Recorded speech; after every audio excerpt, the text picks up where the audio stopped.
Assalamualaikum warahmatullahi wabarakatuh. Bismillahirrahmanirrahim. Alhamdulillah alladzi hadana lihadza wa ma kunna linahtadiya laula an hadana Allah, wa azka salawatihi wa taslimatihi ala Muhammad ibni Abdullah muallimin nasil khaira al-hadi ila siratil azizil hamid wa ala alihi wa sahbihi wa man sara ala nahjihi wa ihtada bihadihi wa istanna bisunnatihi wa jahada jihadahu ila yaumiddin. Tuan Pengurusi Majlis yang saya hormati, pengurusi surau, penasihat surau, seterusnya muslimin muslimat yang dirahmati Allah. Sebelum kita melanjutkan perbicaraan kepada soal jawab, saya diminta untuk mengumpaskan buku fiqh jihad karangan imam kita Syekhuna Dr. Yusuf Al-Qaradawi hafizahullah, yang di mana buku ini alhamdulillah sebelum berlaku isu-isu keganasan ISIS ataupun ISIL, Syekh Qaradawi telah membincangkan isu keganasan ini lebih awal daripada peristiwa yang berlaku. Sebab itu jihad adalah satu ilmu yang perlu dikembangkan dan disilibuskan dalam pengajian-pengajian rasmi masyarakat, di suraunya, di sekolahnya, di universitinya, kerana jihad merupakan salah satu rukun kepada rukun kekuatan umat Islam. Tetapi bukanlah jihad itu bermakna tertumpu kepada peperangan, tetapi jihad ini mafhumnya umat Islam mengeluarkan tenaga mereka untuk membawa kepada keadilan, kepada kebaikan, kepada kemakmuran, kepada keamanan, masing-masing menunaikan tanggungjawab mereka. Guru sebagai guru menunaikan tanggungjawabnya, menyebarkan ilmu, engineer dengan tanggungjawabnya, doktor dengan tanggungjawabnya. Maka fiqh jihad ini dikarang oleh Syekh Qaradawi dan ada ringkasannya yang lengkap membicarakan sehingga isu keganasan, juga definisi negara Islam, kemudian hukum menziarahi Palestin dan sebagainya. Cuma saya nak sentuh sedikit jihad dan isu ummah. Di antara benda yang ditekankan oleh Syekh iaitu membincangkan istilah keganasan, yang mana keganasan ini kadang-kadang disalahfahami sehingga orang Palestin berjuang mempertahankan negara pun dianggap pengganas. Itu tidak tepat. Yang ganasnya Amerika, yang ganasnya Israel. Sebab itu tuan-tuan dan puan-puan, hampir 90% ulama mengharamkan kita menziarahi Baitul Maqdis di waktu sekarang ini. Bukan kerana Baitul Maqdis, tetapi kawasan itu dikuasai oleh Yahudi Zionis. Dan kita tahu memang ramai orang buat rombongan ke sana, tak apa yang buat-buat, tetapi hukumnya tetap haram mengikut majoriti ulama yang ramai, mereka yang sedikit. Jadi isu ini bukan isu masalah orang Palestin, dia bukan qadiyah Arabiyah, tetapi ia merupakan qadiyah muslimin, isu umat Islam. Dan kalau tuan-tuan dan puan-puan baca buku fiqh jihad yang besar yang saya terjemahkan, dia menceritakan sejarah Palestin. Dalam buku ni ada sedikit ringkasan bagaimana Palestin ini, Yahudi dia i'tiqad milik dia, tetapi sebenarnya mereka dibuang jauh daripada Palestin. Dan Yahudi mempunyai i'tiqad yang sangat jahat. Mereka mempunyai kefahaman-kefahaman yang menyeru kepada pembunuhan orang dan mengekalkan Yahudi. Sedangkan Islam berlainan dengan agama Yahudi. Kita datang bukan untuk menghapuskan golongan kufar. Sehingga disebutkan dalam Fatwa Ibnu Salah, seorang ulama Syafi'i pada kurun 500 Hijrah, al-aslu ibqa'ul kuffari ala kufrihim. Ini satu toleransi yang luar biasa. Hukum asal mengikut kaedah syarak mengekalkan orang kafir menjadi kafir. Malah tidak boleh kita memaksa mereka masuk Islam walaupun kita memerintah negara Islam. Dan ia terbukti zaman berzaman Nabi tak ada paksa orang Yahudi masuk Islam, dan mereka merencana kejahatan kepada Rasulullah sallallahu alaihi wasallam. Begitu berterusan, sebab Islam ini dia ada prinsip. Prinsip dia mengutamakan keamanan ke atas peperangan. Kalau bertembung keamanan dan peperangan, dia akan pilih keamanan. Wa in janahu lis-silmi fajnah laha. Kalau mereka ajak berdamai, berdamai. Wa tawakkal 'ala Allah, bertawakal. Tapi kalau mereka ada perancangan niat yang jahat, bukanlah faktor untuk kita tidak berdamai. Wa in yuridu an yahda'uka fa inna hasbaka Allah. Kalau mereka nak tipu dalam pendamaian mereka, cukup Allah sebagai pelindung kita. Maknanya umat Islam ini, walaupun kita tahu musuh merencana, tetapi tetap slogan kita adalah as-silmi. Dan sejarah telah membuktikan keamanan kita di Malaysia, alhamdulillah, tak ada kita nak pergi bunuh orang bukan Islam. Akidah menghormati nyawa. Wala taqtulun nafsal lati harramallahu illa bil haqq. Tidak boleh membunuh nyawa yang tidak diizinkan oleh Allah melainkan dengan izin syariat. Dalam hadis menyebutkan, man qatala mu'ahadan lam yashumma raihatal jannah. Siapa yang membunuh orang bukan Islam di bawah kita jaminan negara Islam, maka dia tidak dapat cium bau syurga. Saya tekankan di sini, umat Islam jarang mengambil berat tentang isu jihad, isu kenegaraan. Ya, kita alhamdulillah isu ibadat kita belajar. Juz'iyat tayamum 2-3 tahun tak habis lagi. Kita lupa Rasulullah SAW 13 tahun membina world view umat Islam. Bukan membina akidah sahaja. Secara kajian yang saya buat dan saya tulis dalam majalah Solusi, kesilapan umat Islam, dia menggambarkan 13 tahun Nabi di Mekah membina akidah semata-mata. Rukun iman ada 6 je, takkan 13 tahun. Tetapi di sebaliknya, kita telah membuktikan secara fakta Qur'aniyah, fakta sejarah Nabawiyah, fakta daripada ulama-ulama yang muktabar seperti Syatibi rahimahullah, bahawa Nabi di Mekah membina prinsip-prinsip Islam. Di Mekah, afwan. Makna daripada akidah, keadilan, kesaksamaan, jihad, toleransi, menghormati hak beragama. Semua tuan-tuan dan puan-puan boleh tengok di dalam ayat-ayat Makkiyah.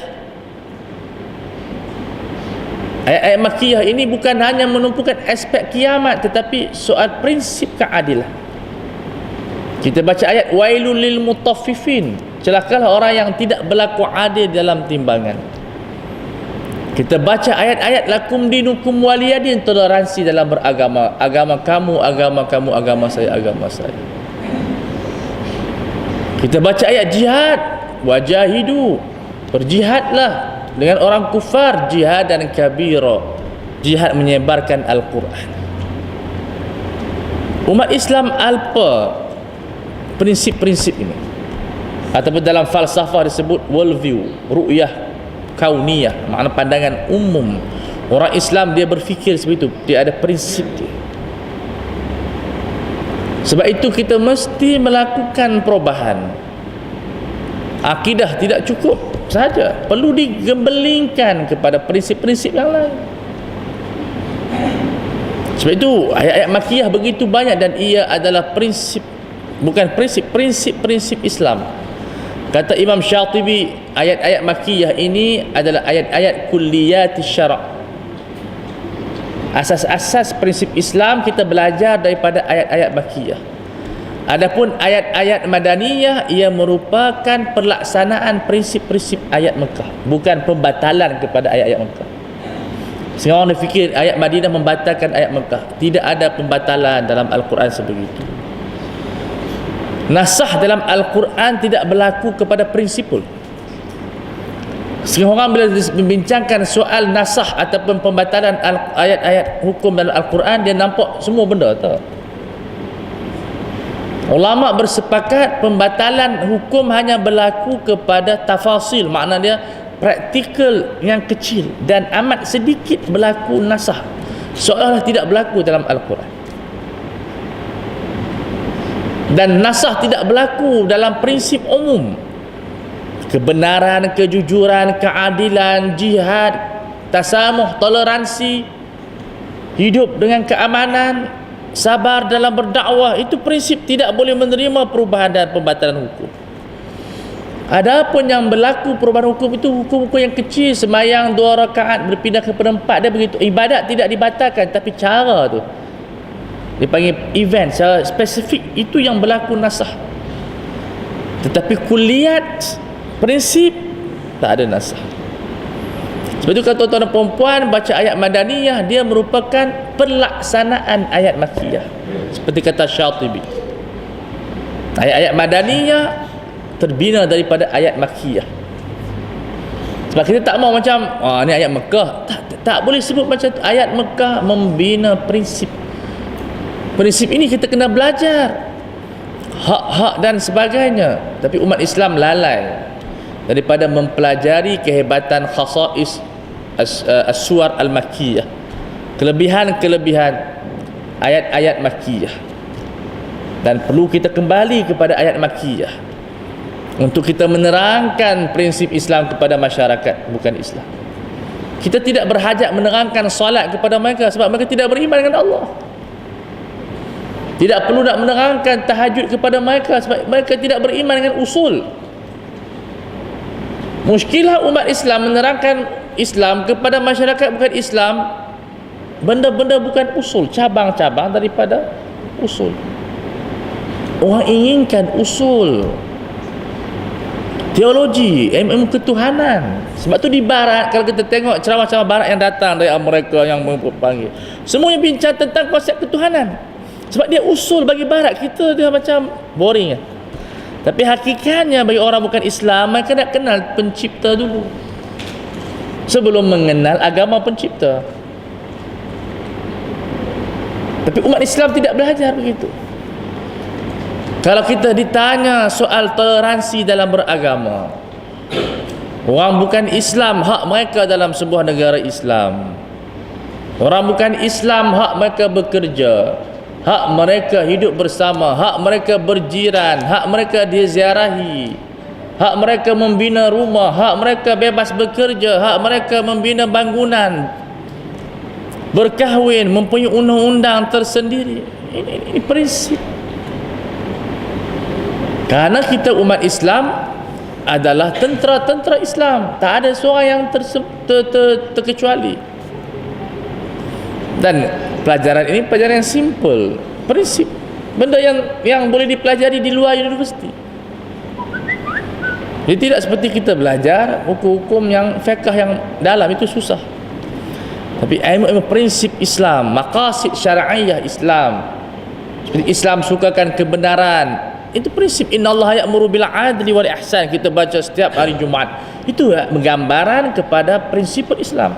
Innallaha ya'muru bil 'adli wal ihsan wa ita'il qurba wa yanha 'anil fahsya wal munkari wal baghi. Allah menyuruh kita kepada keadilan. Kita tidak ada kezaliman di sana. Kita anti kezaliman walaupun berlaku ke atas musuh kita. Wala yajrimannakum syana'anu qaumin 'ala alla ta'dilu i'dilu aqrabu littaqwa.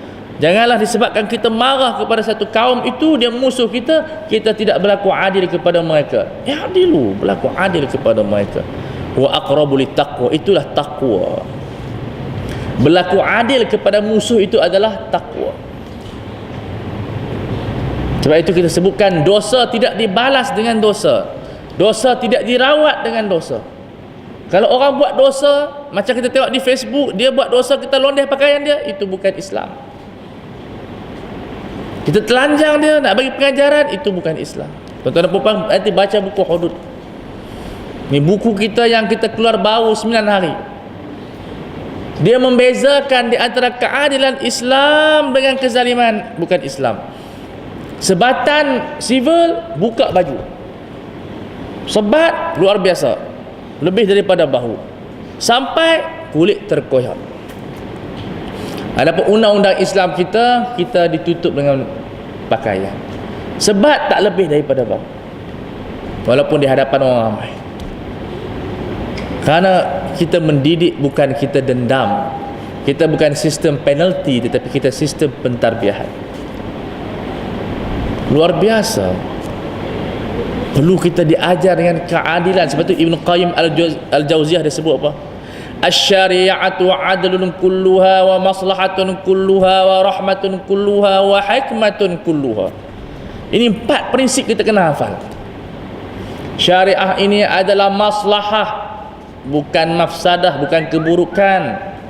Syariah ini adalah keadilan, bukan kezaliman. Syariah ini adalah rahmah, kasih sayang, bukan kebencian. Syariah ini adalah kebijaksanaan, bukan kebodohan. 4 prinsip ini kita kena cerita kepada orang bukan Islam. Ini prinsip-prinsip yang tidak menerima perubahan. Barat nak dengar yang ni. Tetapi bila dia melihat negara umat Islam menindas umat Islam, yang dikatakan berjihad itu orang yang jahat, yang membunuh rakyat adalah juara. Ini yang perlu kita fahami. Sebab itu buku jihad ini Syekh Qardawi, dia menerangkan tentang masalah yang besar yang berkaitan dengan keganasan. Setelah berlaku 16 September, peristiwa 16 September pada 2002, semua dia suspek orang Islam yang buat. Maka semua orang berjanggut dianggap sebagai pengganas. Mungkin Bin Laden itu pengganas, tetapi takkan semua yang berjanggut itu pengganas. Yang pakai jubah itu pengganas. Sampai Shah Rukh Khan buat filem I'm Not Terrorist, nak pergi cakap Presiden Amerika, sampai terang tu lah. Ya, itu hakikat. Islam tidak pengganas, itu hakikat. Dan kesemua hadis-hadis yang disandarkan kepada Rasulullah sallallahu alaihi wasallam dari aspek keganasan, hadis tidak sahih. Bu'ithtu bisayfi ji'tu bidhabhin, aku diutuskan untuk menyembelih, aku diutuskan dengan pedang. Kesemuanya bukan hadis yang sahih, bercanggah dengan Quran dan hadis-hadis yang sahih. Dalam kaedah hadis, apabila satu hadis diriwayatkan oleh siqah bercanggah dengan qawaid Islam, hadis itu dinamakan hadis syadz, hadis yang pelik dan ganjil, tidak dijadikan sebagai asas. Bagaimana hadis-hadis sebegini dijadikan sebagai sandaran Islam? Sedangkan maqasidis syara', kata Syekh Abdullah Bayyah, min maqasidis syara'i tahsinu suratil islami, di antara prinsip Islam ini, goal of syariah ini ialah mencantikkan gambaran Islam kepada masyarakat bukan Islam. Kita ejen kepada risalah ini. Orang melihat buku yang bergerak lebih daripada buku di library. Buku yang bergerak ini kita lah. Kata Hasan Al-Banna rahimahullah, buku di dalam maktabah, di library ataupun di kedai jarang orang baca, tetapi banyak orang baca buku yang bergerak. Orang bukan Islam memerhatikan tindakan kita. Orang Melayu dulu bila orang Cina letak buah limau di tokong, dia pergi curi, dia geram. Dulu dia letak seminggu sekali buah limau, dia tengok hari-hari hilang 3 kali. Rupanya orang Melayu dia pergi ke darah. Last sekali dia letak 5 plastik.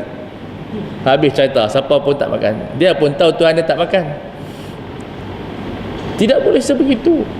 Ada nenek moyang kita anti kepada Cina sebegitu. Pergi curi buah limau, geram sangat. Bukan pergi makan pun dia curi, syok-syok. Islam tidak membawa kepada dendam. Nabi tidak berdendam. Nabi rahmah. Wabil mu'minina raufur rahim, bukan setakat wabil mu'minina raufur rahim wa ma arsalna ka illa rahmatal alamin. Mesti itu risalah, mesti itu untuk semua. Islam dan bukan Islamnya.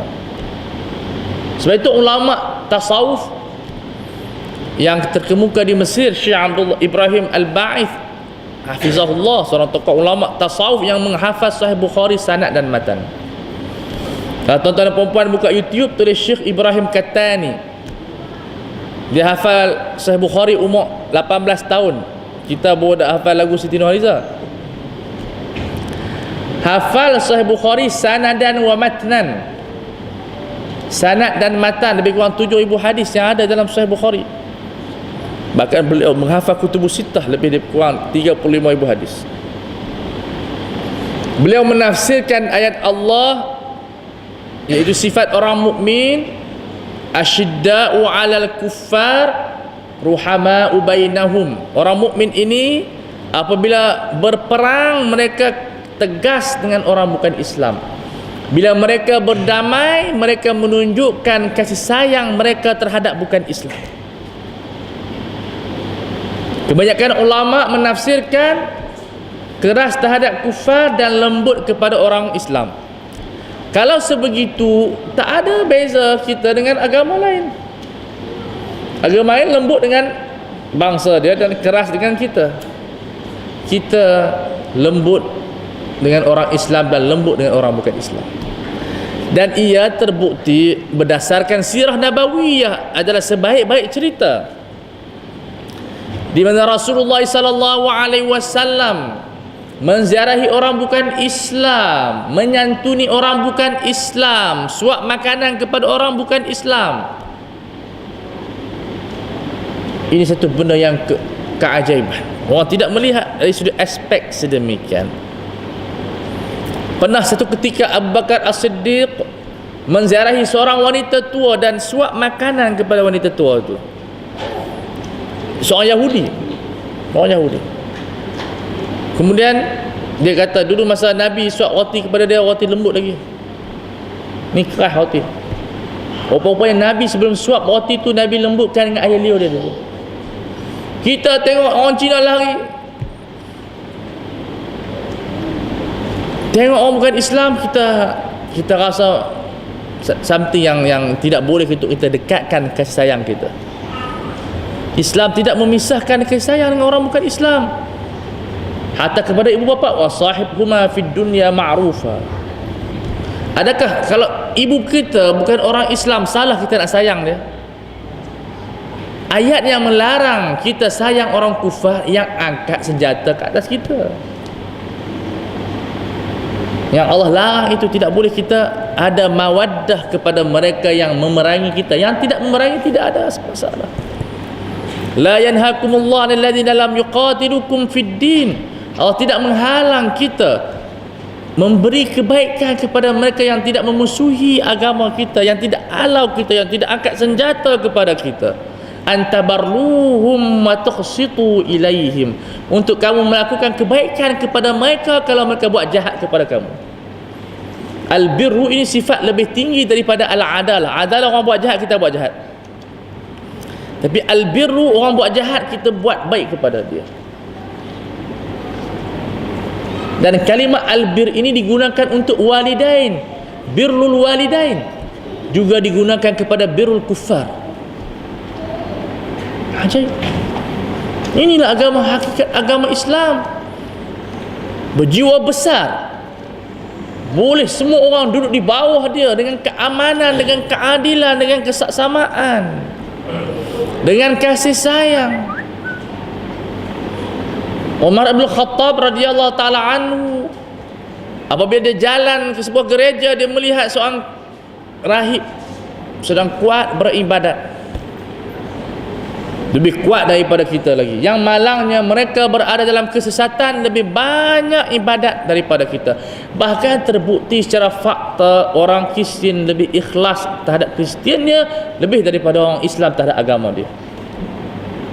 Mereka menyebarkan Kristian sampai ke pelosok dunia, dari Somalia sampai ke Korea, sampai ke gunung Gua Musang, sampai ke Indonesia, sampai ke pelosok dunia Kristian ada. sanggup meninggalkan kaum keluarga, meninggalkan kekayaan dan mati di sana. Mereka lebih ikhlas terhadap Kristian mereka daripada kita ikhlas pada agama kita. Ini problem dia. Jadi umat Islam, ini yang perlu kita tunjukkan kepada mereka, kasih sayang kita, rahmah kita, pengambilan berat kita. Yang saya sebut tadi, Umar bin Khattab bila tengok rahib tu dia menangis. Sebab apa? Dia ni kuat beribadat tapi masuk neraka. Kesian tengok dia menangis. Umar bin Khattab. Kita pernah menangis tengok orang Cina, tengok dia. Timbul pula Islam Melayu pula. Ini pun saya pun tak faham. Tapi sahabat-sahabat kita juga ketinggalan dalam membincangkan isu sebegitu. Umat Islam ni bukan orang Melayu. Dalam dunia kita ada 1 bilion umat Islam. Statistiknya di bumi ini ada 6 juta sikit, 6 bilion. 1/4 dia orang Islam, dekat 2 bilion orang Islam. Kita ummatun kubra, kita umat yang paling besar. Dibuktikan dengan sejarah geografinya bersambung Malaysia, Indonesia, dengan petani dia, dengan apa lagi, Acehnya, geografi Islam, negara Arabnya, dengan Saudinya, dengan Mesirnya, dengan Lubnannya, dengan Syrianya, geografi. Dan kita ada kitab yang muqaddas, Quran, yang kita terima secara amanah. Kristian bahasanya, Bible diterjemahkan kepada bahasa ini, bahasa itu, sampai ada lebih kurang 200 bahasa. Tak tahu yang mana satu bahasa Kristian betul. Al-Quran kalau kita orang Jawa pun boleh baca bismillah. Kalau kita orang mamak pun kita boleh sebut bismillah. Kita alhamdulillah, kita tak tak ada. Kita tidak mengizinkan terjemahan bahasa Quran. Tafsir tak apa. Bayangkan kalau kita seperti Kristian, imam kita baca segala puji bagi Tuhan sekalian alam, bayang tak pening kepala. Mai orang Korea pula kamsahamnida yo poseo, pening kepala begitu. Tak pening. Kristian begitu. Tetapi Al-Quran dia i'jaz. Dia tidak boleh mengalah. Biar orang tak faham, dia kena belajar bahasa Quran. Itu kelebihan kita, itu kesatuan kita, wahdatul afkar, kesatuan pemikiran. Kristian nak ajak kita kepada perpaduan, mereka sendiri berpecah. Injil, beberapa Injil, kita Quran yang satu. Quran yang dibawa oleh Muhammad sallallahu alaihi wasallam bermula daripada Fatihah sampai Qul a'udzu birabbin nas. Ulama baca sama, orang bawahan baca sama, kalau orang gila baca pun sama, tak ada apa yang berbeza Quran. Mana mungkin kitab 1400 tahun bertahan sedemikian kalau tidak dijaga oleh Allah Azza wa Jalla. Sebab itu orang Islam jangan bimbang terhadap Quran, bimbang terhadap diri kita tidak berinteraksi dengan Quran. Ulama-ulama tidak bimbang tentang Quran. Quran dijaga oleh Tuhan dia. Yang bimbang kita ni, adakah kita membaca Al-Quran? Tuan-tuan dan puan-puan, apabila berlaku peristiwa 16 September, orang bukan Islam baca tentang Islam, baca buku Islam, baca Quran. Di Malaysia dah bincang nak kiamat dah. Dajjal dah turun sampai kat Jepun dah ni. Ya'juj wa Ma'juj. Yang di barat cerita kehebatan Islam, cerita nak sebar Islam. Mai kat Malaysia kita nak makin ketinggalan. Adakah mereka duduk di dunia yang asing? Kita berasa pelik. Di barat mereka berusaha menyebarkan Islam, mereka melihat cahaya Islam tu berkembang. Kita tengok makin kurang di sebelah Asia. Dah habis dah, kena tunggu Imam Mahdi. Cik, ini kelemahan umat Islam di Nusantara, membicarakan isu furuk daripada tugas asal kita menyebarkan risalah Allah Azza wa Jalla. Sebab itu umat Islam perlu berjihad. Kristian telah berjihad luar biasa. Mereka pada tahun 1978 dah kumpul dana 10 bilion nak kristiankan satu dunia, terutamanya umat Islam. Hari ini insya-Allah nak bina pagar saja 138,000. InsyaAllah puasa satu hari. Duit yang puasa tu dermakan.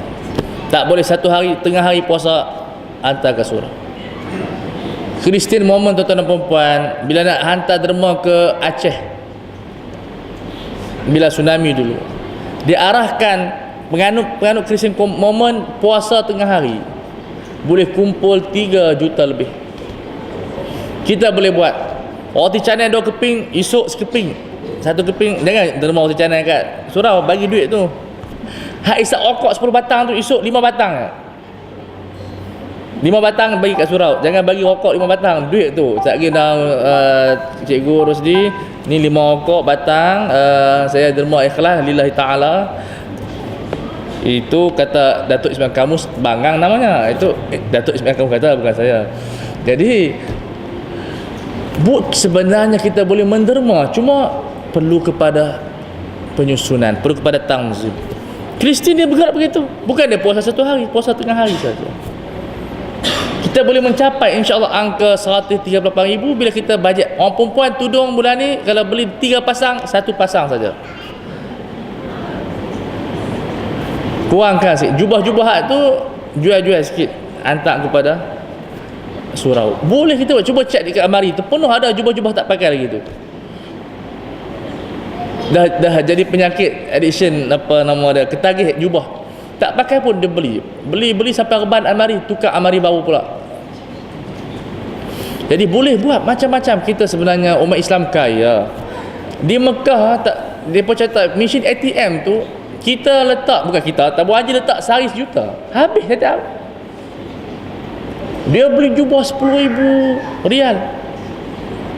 Tak tahu macam mana jubah 10,000 rial dia jahit dengan benang khinzir kot. Kalau benang lain tak mahal.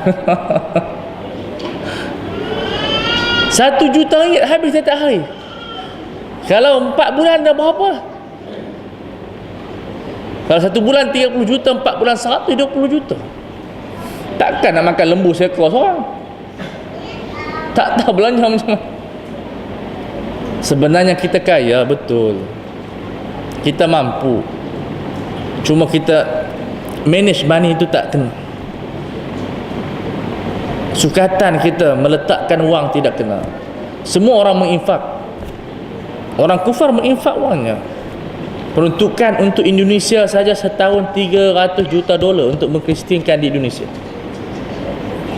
Kita Islam bergerak tanpa duit, ikhlas begitu, tak ada duit buat.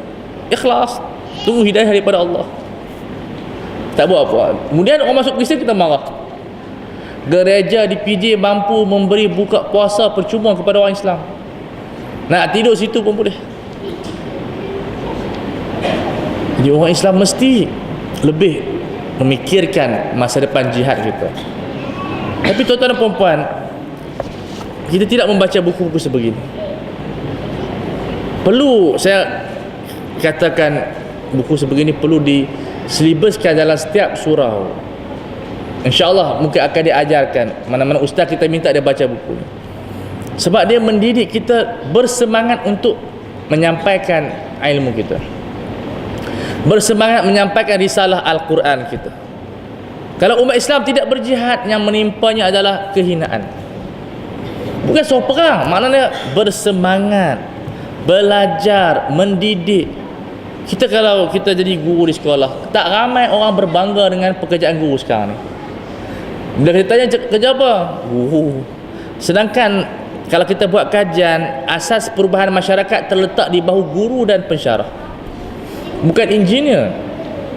Nak lahirkan engineer, guru yang bagus. Perubahan pertama bukan pada doktor, tapi pada guru. Kalau guru tidak berubah, pensyarah tidak berubah, pendidik tidak berubah, yang lain tidak akan berjaya. Sebab itu pengambilan berat, penghormatan kepada kaum guru, kepada pensyarah perlu dipertingkatkan, supaya mereka yakin. Dan ini dinamakan jihad sivil dalam buku ini. Jihad pendidikan, kita angkat kedudukan pensyarah dan juga guru, biar mereka bangga dengan jawatan tersebut dan mereka melaksanakan tugas dengan baik. Tapi kalau guru putus asa dengan tugas dia, bagaimana nak mendidik masyarakat? Dan masyarakat tidak menghormati guru sebagai ejen perubahan, maka tidak akan berlaku perubahan. Sebab itu dalam syair menyebut qum lil muallimi wa bajilhu tabjila kadal muallimu ayyakuna rasula. Bangun dan hormat guru, kerana hampir-hampir guru menjadi rasul.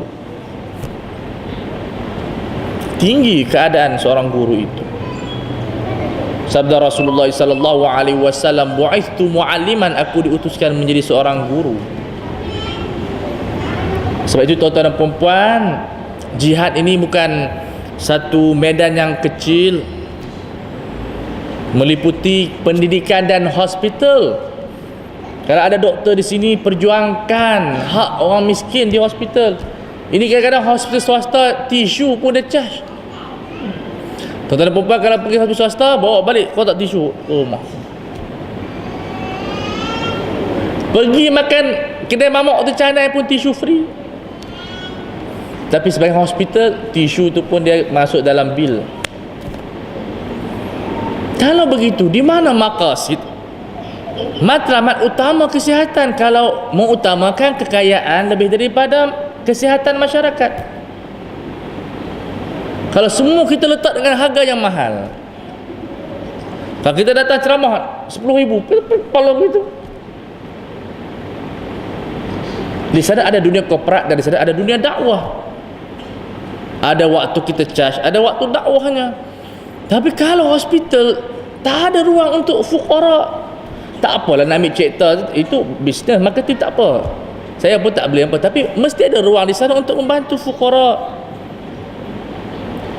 Di Amerika tahunan kutipan donation mereka 60 juta. Duit itulah didermakan untuk kesihatan rakyat mereka, pendidikan mereka.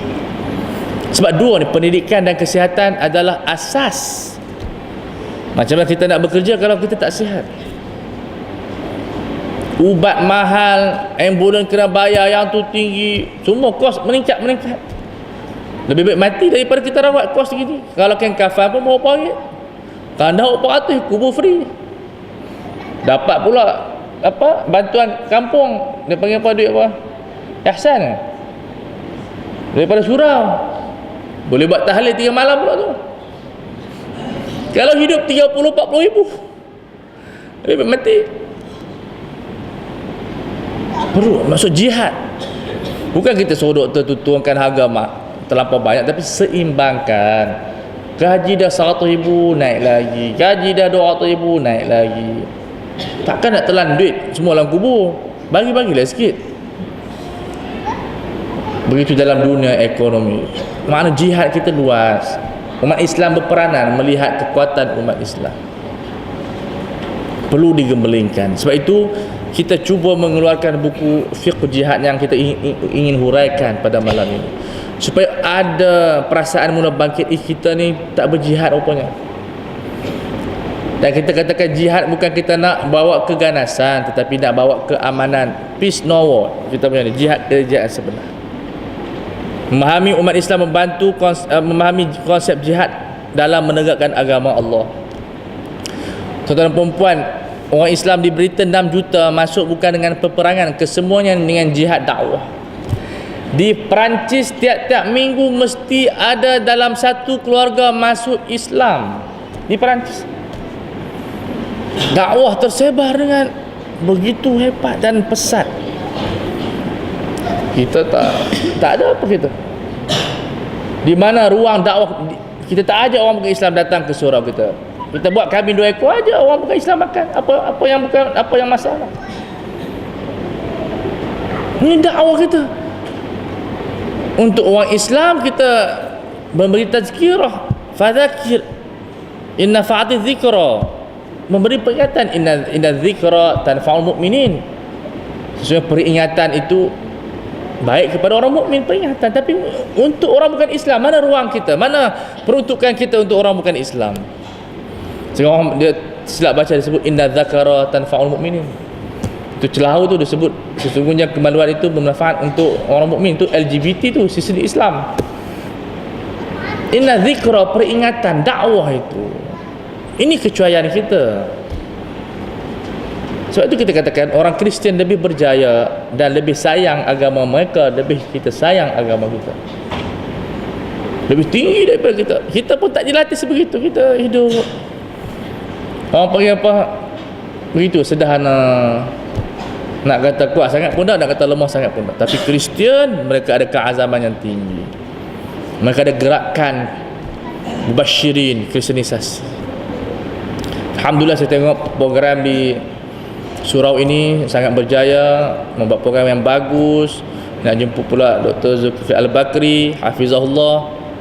Perlu digembelingkan program-program yang bermanfaat. Masjid surau merupakan markas, bukan setakat markas solat, tetapi markas ilmu, markas pemikiran. Tadi saya pergi masjid BBU, ada pusat dialisis. Saya katakan tambah lagi, pusat pemikiran pun ada. Orang boleh dapat bacaan buku di sana. Tak sempat nak pergi library, di masjid ada library, di surau ada library. Letak di sini Kutubus Sittah ada, buku-buku hadis. Orang datang di sini, majalah buku Islam, majalah keluarga, majalah yang boleh bermanfaat, majalah susun rumah, semua ada. Bukan hanya letak buku agama, tapi buku-buku yang bermanfaat untuk dunia kita. Buku motivasi, buku apa. Perlu diperbanyakkan. Orang yang datang, anak muda datang rehat, dia tengok ada buku. Saya pergi surau di Qatar, di airport. Yang saya tak sangka, surau kecil boleh sembahyang 3 orang, begitu kecil surau di airport. Dia letakkan buku ekonomi Islam 13 jilid. Buku tu saya ada. Saya tengok, oh subhanallah, ada orang wakaf letak buku ekonomi Islam 12 jilid kat situ. Jadi kita boleh baca duduk kat surau tu. Jadi kita perlu bukan hanya meletakkan Al-Quran, tapi buku-buku untuk bermanfaat. Buku-buku dakwahnya, ceritanya, sejarahnya. Ini dakwah kita. Ini yang kita nak bawa kepada masyarakat. Ini yang perlu kita kembangkan, tanmiyah kita. Bangunkan surau kita, kita bangunkan masjid kita dengan agama dan ilmu. Sebab itu kita di Telaga Biru kita memperjuangkan sebagai risalah ini. Tuan-tuan, kita di Telaga Biru kita bukan setakat bawa keluar buku, itu soal nombor 2, tapi kita memastikan buku itu sahih.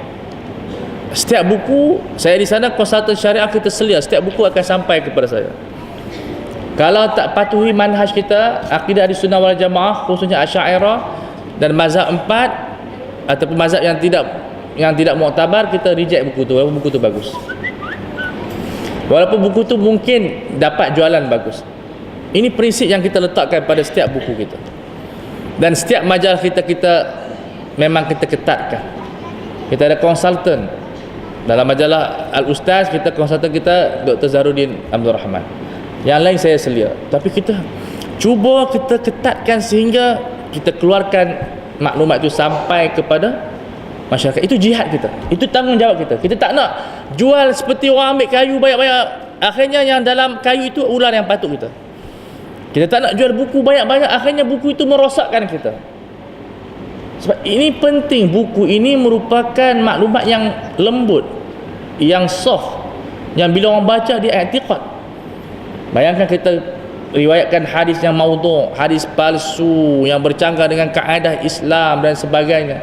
Orang pegang benda tersebut dan disebarkan menjadi satu akidah dan juga kebudayaan, itu masalah. Maka kita di Telaga Biru kita menunaikan sebahagian tanggungjawab fardu kifayah. Kita mengeluarkan buku-buku yang berkualiti, sebulan 4 buah saja. Kita tak lebih daripada itu, sebulan 4 buah saja. Karena kita nak masyarakat menerima buku itu dengan baik. Dan di antara buku yang terbaru, tuan-tuan dan puan-puan, soal jawab hudud. Sebab orang nak tanya hudud, semua nak tanya hudud, tapi tak ada buku. Ada buku akademik, tapi yang baca je pelajar universiti. Tapi untuk orang awam, siapa yang nak tulis? Kita ada sahabat kita Dr. Azhar Abdullah, pakar syariah undang-undang, dia PhD dalam undang-undang. Jadi dia yang buat kajian. Buku ni ditulis dalam bentuk yang simple sahaja. Soal jawab semua ada. Hudud terhadap orang bukan Islam, jenayah rogol, perbandingan dengan undang-undang sivil, sejarah hudud dan sebagainya, bagaimana di Arab Saudi selama 20 tahun hanya 16 kes saja ada.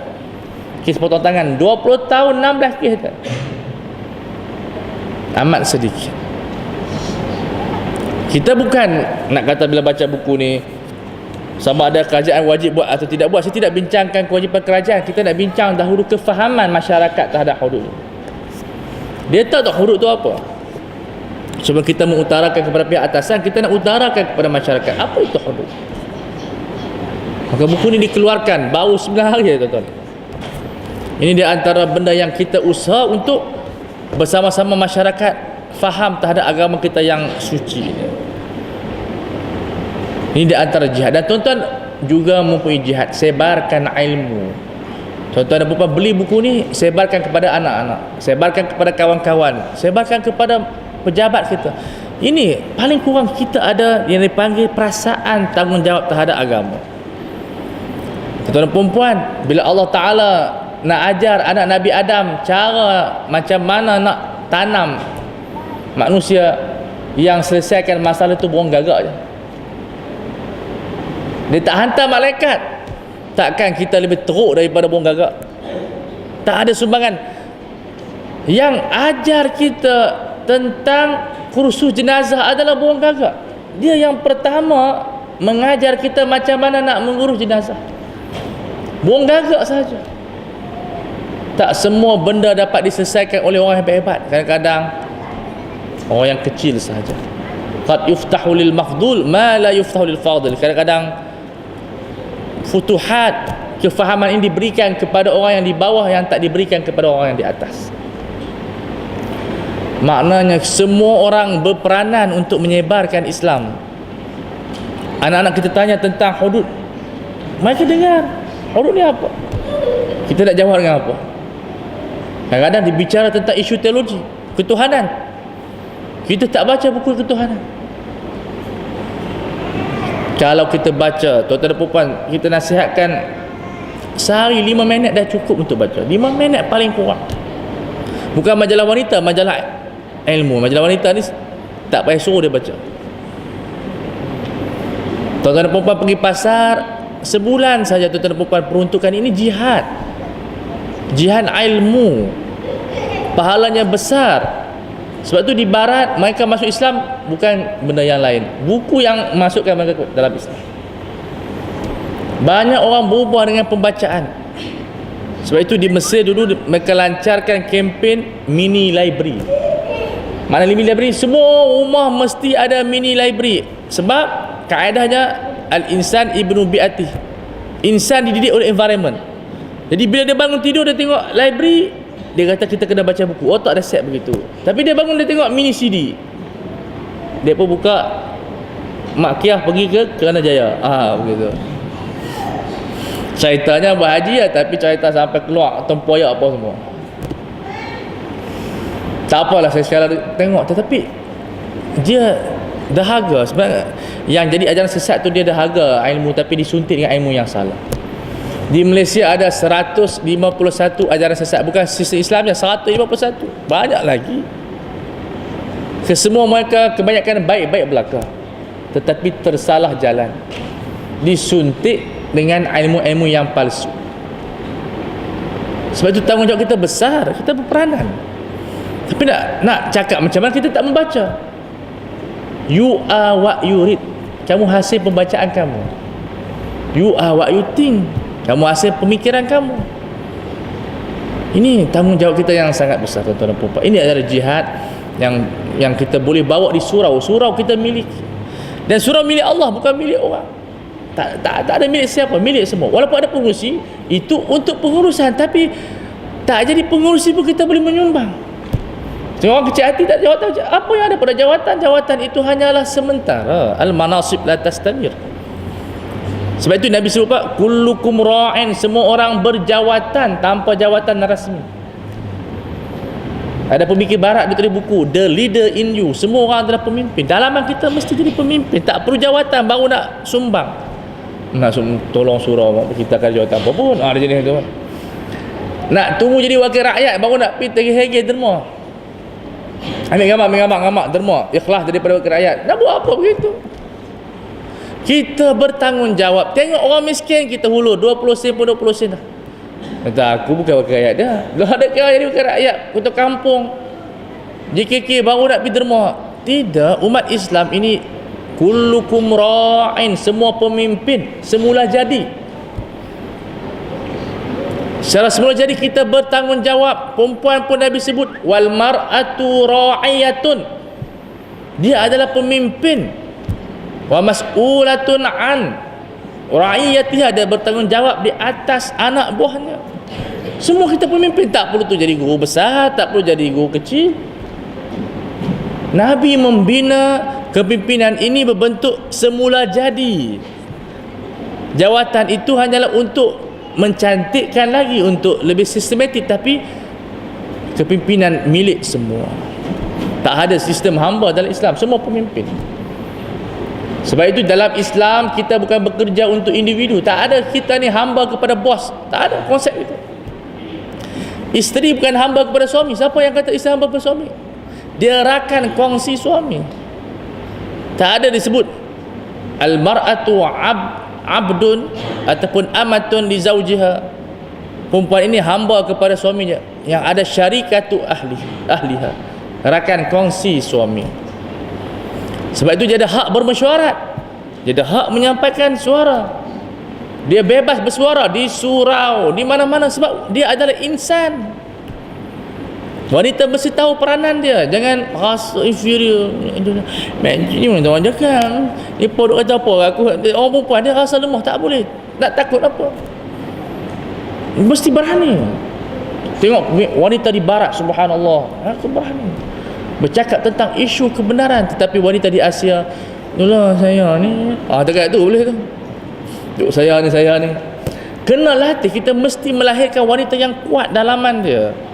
Bukan yang kuat suara dia, kuat dalaman dia, berani. Ni suara yang kuat tapi tinggi kosong, gerubang, tak ada apa. Dia panggil lidah panjang, otak pendek. Tak mahu itu. Lisan tawil, muh sair. Lidah panjang tapi otak pendek. Tak mahu. Kita nak otak panjang, lidah pendek. Begitu. Tapi perlu kita hormat wanita. Maksudnya beri mereka hak untuk bercakap, hak mereka bersuara. Ini dalam Islam. Sebab tu Nabi dalam peristiwa Hudaibiyah, yang selesaikan masalah Nabi bukan sahabat lelaki tetapi wanita. Nabi pening kepala tengok sahabat tak nak cukur, tak nak tahallul, sebab diperintahkan balik ke Madinah semula. Mereka dah ihram dah nak pergi ke Mekah. Nabi suruh balik. Nabi masuk ke kemah, sedih. Ummu Salamah tanya, pasal apa ni ya Rasulullah? Dia kata, sahabat aku tak mau ikut cakap aku, sedih. Ummu Salamah bagi nasihat, ya Rasulullah, tak apa Rasulullah. Rasulullah keluar daripada kemah, pergi cari tukang cukur kepala, jangan sembang dengan siapa, buat je. Nabi ambil pendapat seorang wanita bukan kerana isteri, tetapi konsep let the good idea win. Idea tu yang bagus. Kita hidup kita semua nak menang, itu masalah kita. Dalam Islam sistem syura, makna let the good idea win. Kalau orang balaci bagi pendapat bagus, kita terima. Tak ada kongkongan dalam Islam, tak ada dipanggil hak penguasaan bahasa. Suara semua orang boleh bercakap. A'ti li sahibil haqqi qawla, kata Nabi, bagi orang yang hak bercakap. Nabi keluar daripada kemah, Nabi cukur kepala, sahabat tengok tak boleh jadi Nabi cukur kepala, semua pakat cukur kepala atas nasihat seorang wanita. Ini yang kita nak bawa. Tapi perlu digembelingkan ilmu dengan sahih supaya semua merasai nikmat kebebasan. Ini yang diceritakan sebahagiannya dalam buku-buku yang kita sebutkan ini. Jadi sebelum saya nak melanjutkan lagi, mungkin ada soalan di sana, tak mau panjang sangat sebab kambing menunggu kita. Itu sunnah-sunnah hasanah. Bukan kalau bid'ah hasanah, tidak termasuk dalam bid'ah dhalalah. Kalau tidak ada soalan, saya nak cerita sedikit tentang Al-Quran Al-Majid. Ada soalan di sana? Okey, silakan. Assalamualaikum warahmatullahi wabarakatuh. Ini ada beberapa soalan. Yang pertamanya kaitan dengan ISIS. Jadi apakah sebenarnya ISIS dan cakap perjuangan yang putus asa daripada agama? Pencerahan besar. Yang kedua, baru-baru ini isu transgender dan dapat kemenangan di mahkamah Seksyen 66 diputuskan terbatal dengan pelbagai usia. Ini orang lelaki boleh berpakaian wanita dan sebagainya. Ini amat mencabar hukum orang pencerahan. Okey, ketiga satu lagi sis, iaitu sistem Islam.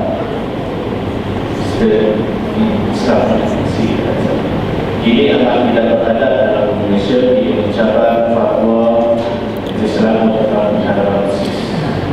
Sebelum ini sis tegar dengan pertikaian hukum faraid, hukum tuduh, hukum solat, dan kita tahu Aminah Walid adalah penasihat hukum pencerahan. Dan yang keempat, baru-baru ini ada satu forum yang dihadiri oleh Profesor Emeritus Dr. Mahmud Surki tentang hukum hudud.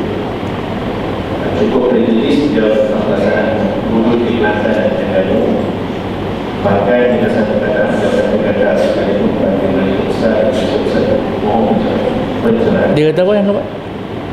Dan bahkan jika satu kata beliau kata gagal sekalipun parti Melayu terbesar di Malaysia bersatu. Hudud gagal begitu. Baik, ISIS daripada Islamic State, Iraq dan Syria. I itu masuk Iraq, Syria. Jadi dia buang jadi IS sebab dia nak sebarkan konsep itu seluruh dunia. Dulu mereka nak sebarkan Syria dengan Iraq, dan dia satu fahaman daripada fahaman Bin Laden yang menganggap peperangan ke atas orang bukan Islam, dan mereka mengajak kepada khilafah. Sedangkan kita ada negara Islam, yang penting memfederalkan negara Islam. Seperti United States, dia federalkan jadi 50 negara dalam United States disatukan. Kita tak perlu pada khilafah Islamiah, kita adalah negara Islam. Dan mereka ini telah dikeluarkan fatwa daripada kebanyakan ulama-ulama dunia, seperti Persatuan Ulama Islam Sedunia yang dipimpin oleh Syekh Qaradawi. Ini gerakan yang tidak asas, yang bercanggah dengan syariat dan tidak ada asas dalam syariat. Dan kita minta umat Islam berhati-hati daripada gerakan ini. Fatwa yang dikeluarkan oleh ulama-ulama besar, bukan saya berkeluar fatwa, tapi ulama-ulama yang besar seperti Dr. Ali Qaradari, ulama-ulama di Al-Azhar, kesemuanya ini mengeluarkan bahawa gerakan ISIS gerakan yang batil, kerana mereka nak membunuh orang, menyembelih orang tidak bersalah. Adakah merawat dosa dengan menyembelih?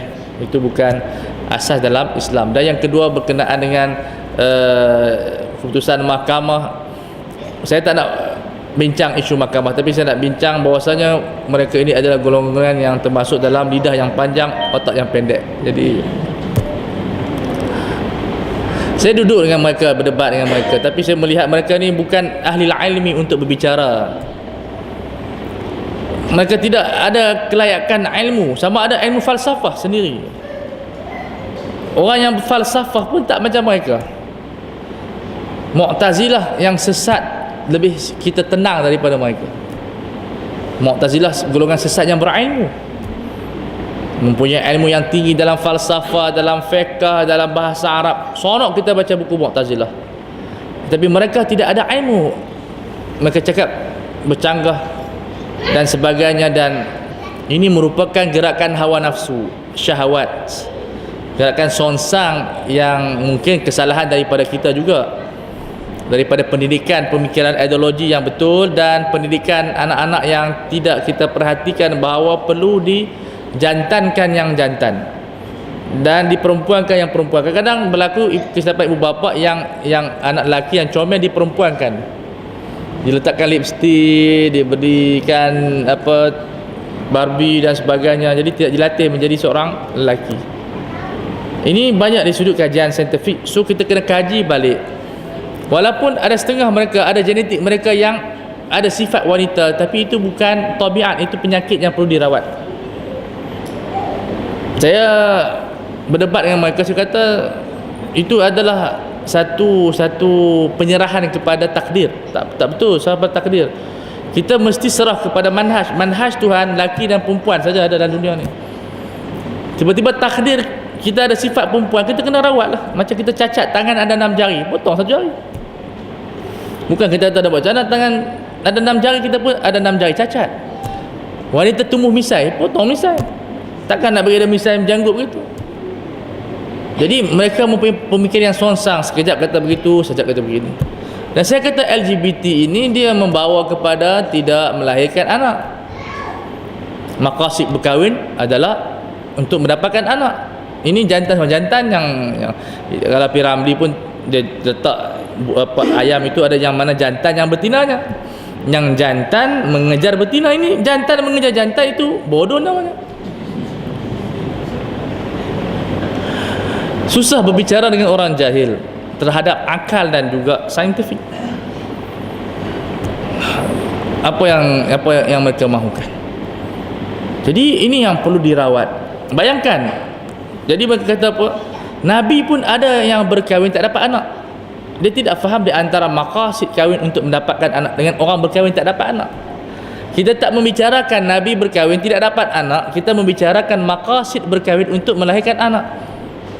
Walaupun dia kata kalau ada pun yang LGBT ni 10% pun angkanya banyak. Kalau daripada 20 juta 10% dah berapa dah?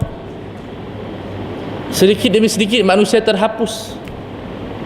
Jadi ini yang berlaku muskilah kepada mereka. Tapi saya puji mereka sebab mereka golongan yang rajin membaca itu dia. Dan kita memblame diri kita sebab kita malas membaca. Ini masalah yang dihadapi oleh kita. Orang yang betul malas membaca, orang yang salah kuat membaca. Dan kita perlu memperbaiki diri kita untuk berhujah dengan dalil yang kuat, dan kita perlu berani mencabar mereka dengan dialog, berhadapan dengan mereka bukan untuk menang tapi untuk mencari kebenaran. Kalau mereka betul, kita ikut sistem Islam. Kalau kita betul, mereka ikut kita. Dalam ilmu perdebatan kita tidak akan takut kepada kekalahan, kerana kita bukan golongan mencari kemenangan.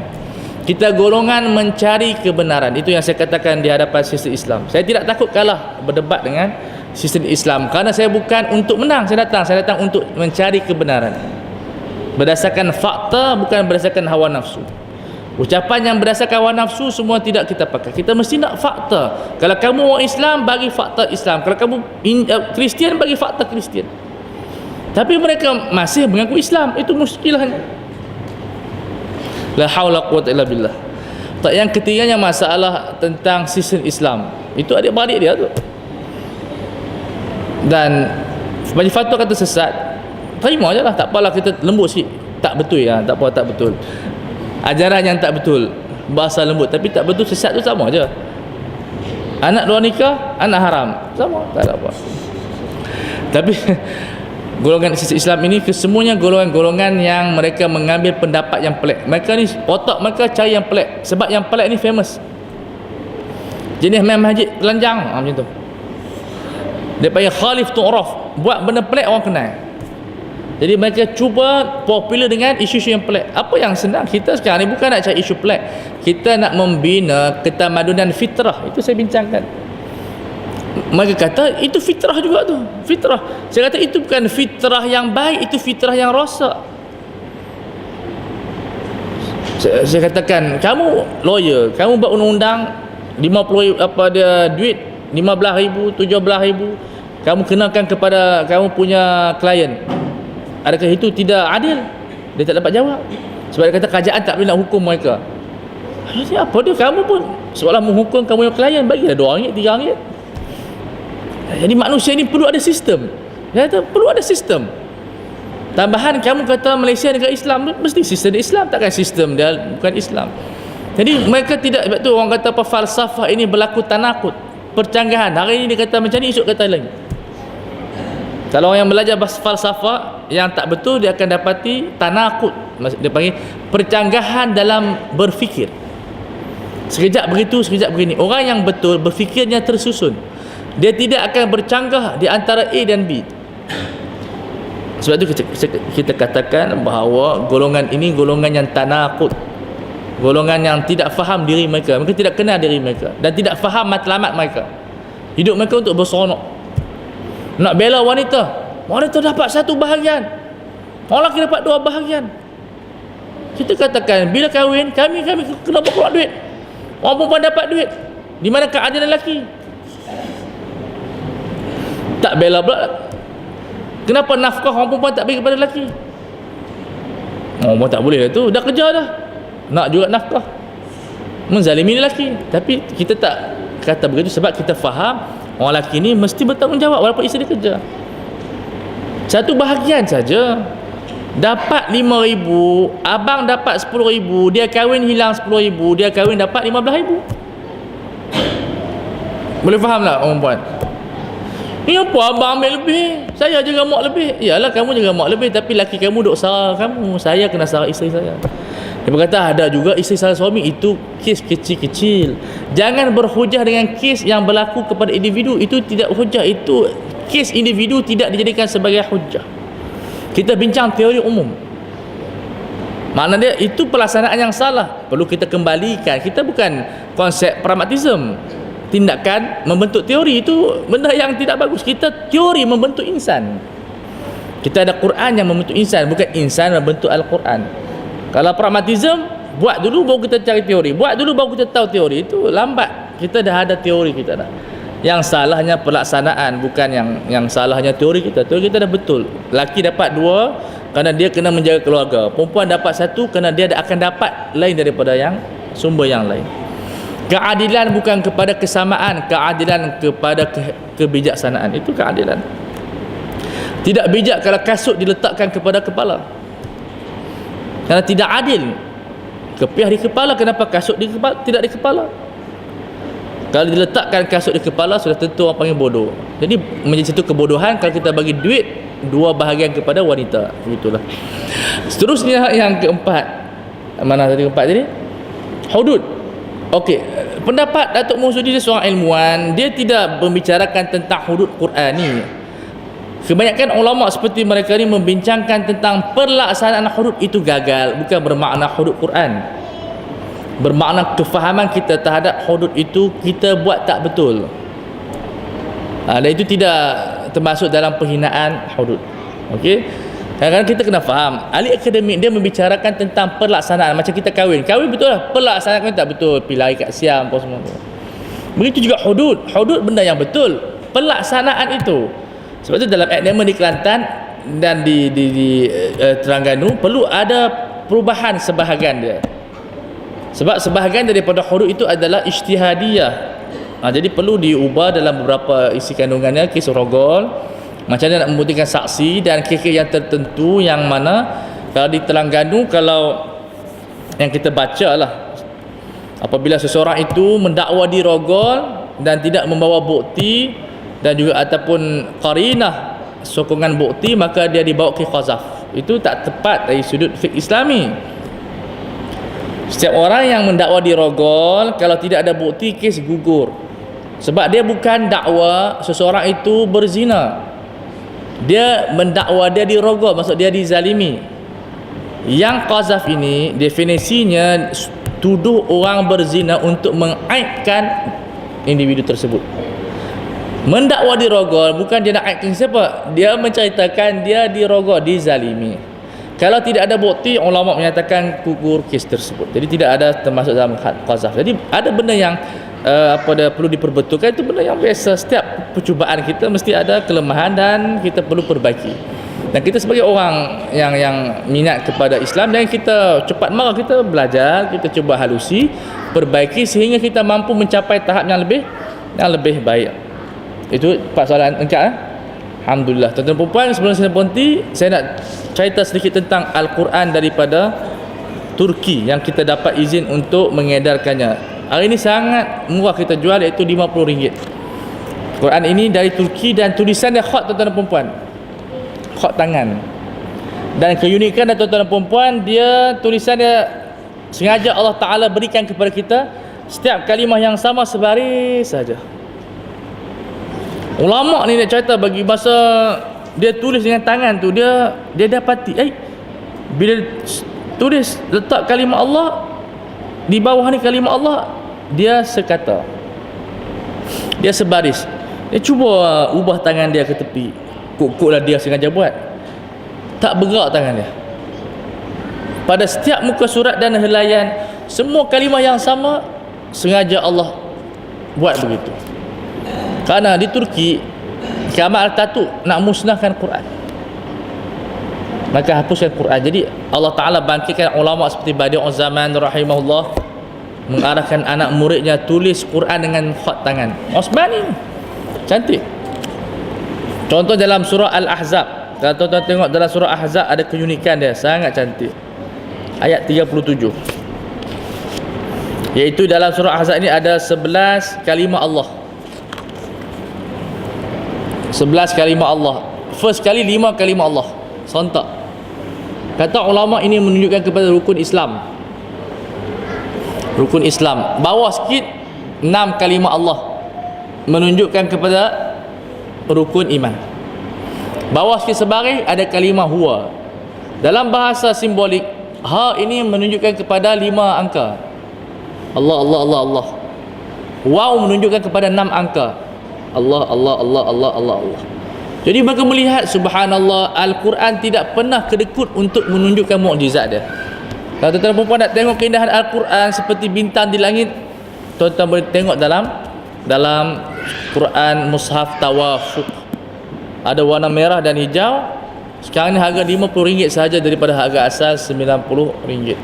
Dan ni untuk promosi bagus. Kuasa bersedekah, tuan-tuan dan puan.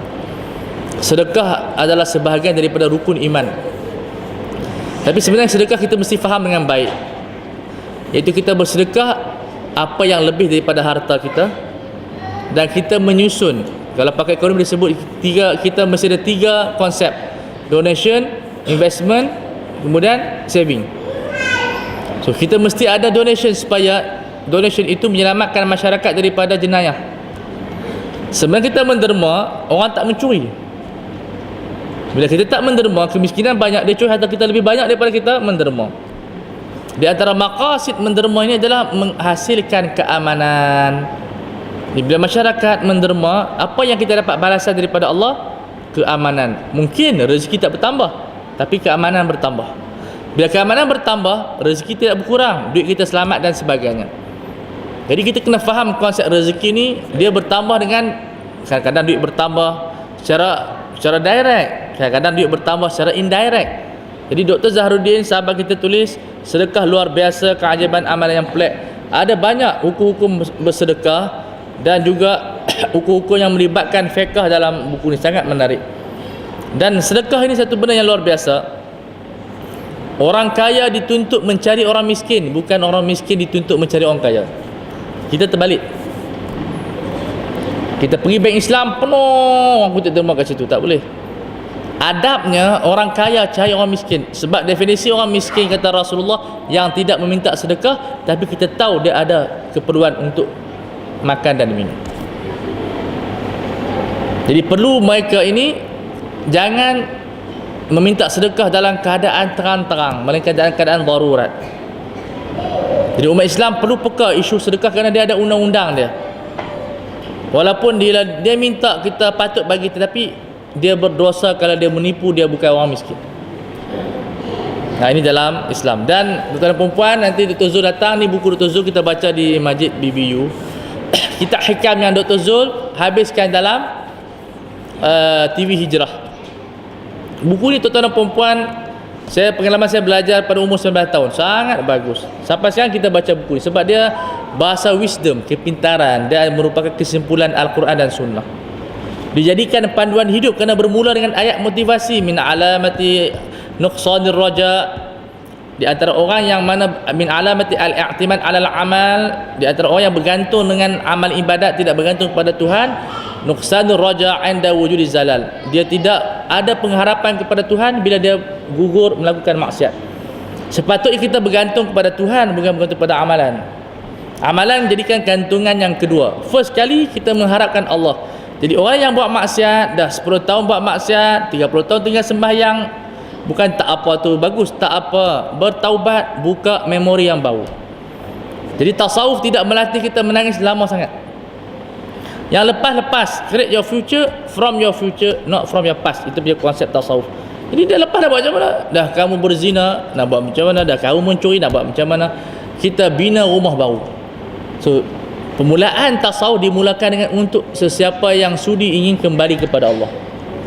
Jadi buku ni Dr. Zul syarah dengan bahasa yang mudah, tapi yang bestnya tuan-tuan dan puan boleh baca di rumah, dan ada perkongsian di YouTube. Tuan-tuan boleh belajar melalui YouTube. Ulama kata zaman moden YouTube, kalau pengajian dia betul, maklumat dia betul, kemudian pengajian itu memang sah daripada guru tersebut, dianggap pengajian yang sah mengikut manhaj ilmu. Walaupun kita berjauhan dengan Tok Guru, tidak ada istilah tak berkat, tak ada, itu istilah-istilah yang tidak tepat. Walaupun datang ke kelas lebih baik, tetapi kalau kita sibuk dan sebagainya, kita buka YouTube. Sambil nak kereta kita buka YouTube. Tuan-tuan boleh tekan Hikam Syekh Ali Jumu'ah. Dia hurai dalam bahasa Arab tapi ada subtitle Melayu. Ya tuan-tuan tak apa, dengar, oh Masya Allah, dengar ceramah Arab. Orang dengar, tapi rupanya nak subtitle, tak apa. Jadi boleh dapatkan di sana. Nanti Dr. Zul datang boleh minta sains. Kemudian ini buku kubur untuk menguraikan tentang masalah-masalah dia panggil apa, pergaduhan masyarakat yang kata bid'ah tak bid'ah, haram tak haram, talqin dan sebagainya. Buku ringkas ini dapat menjawab, dan kita sediakan bacaan talqin di belakang. Siapa yang rajin pergi kubur boleh baca talqin. Ini kena hadiah kepada Nasir Billah Khan, Tok Adi ni. Dia tak ada buku ni. Dan majalah yang terbaru kita sediakan ada diskaun. Ini untuk anak-anak. Ibu-ibu baca untuk anak-anak, sebab ada anak-anak yang nak jadi kaya, tapi macam mana huraian kaya ada ketika remaja. Majalah ini, 3 ini sangat penting diberi setiap bulan. Sebab apa? Majalah adalah satu dipanggil pintasan cepat untuk mendapatkan maklumat. Buku dia lambat sikit.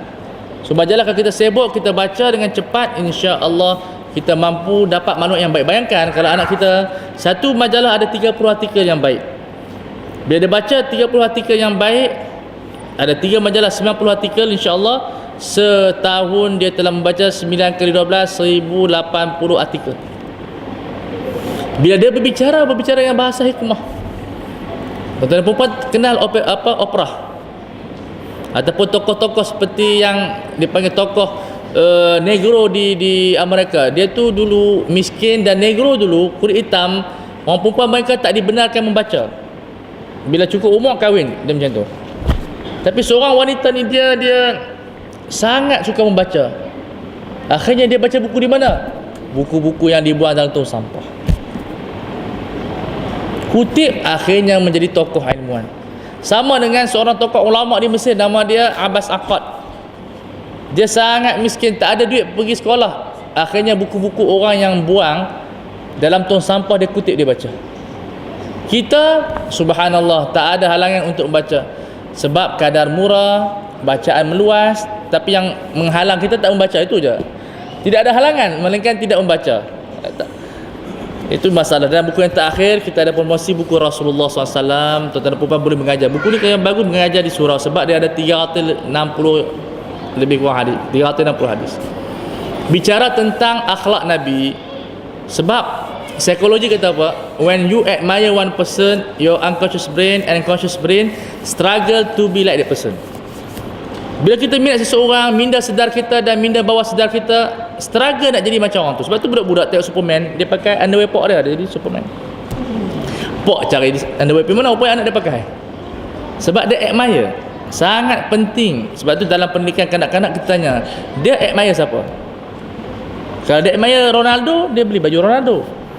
Tapi kalau dia admire Rasulullah SAW, makan, dia tanya, mak, Rasulullah makan macam mana? Mak sejana, mak buka Syama'il. Oh, baca bismillah, begitu. Nabi suka makan apa? Nabi pakai macam mana? Serban macam mana? Ada bergambar dalam ni, tuan-tuan dan puan-puan. Sebab itu buku ni kita tulis 2 tahun buku ni. Bukan 2 bulan, 2 tahun. Berat ni, 2 kilo. Gelang kita pun ringan lagi. Boleh tunjuk macam ni lagi. Itu. Tapi kita tengok Keng Sarah Rasulullah. Jadi benda-benda beginilah yang dapat menyuburkan hati kanak-kanak dengan cinta Rasulullah. Bayangkan kalau umur 10 tahun cinta Rasulullah, dia tidak akan buat maksiat.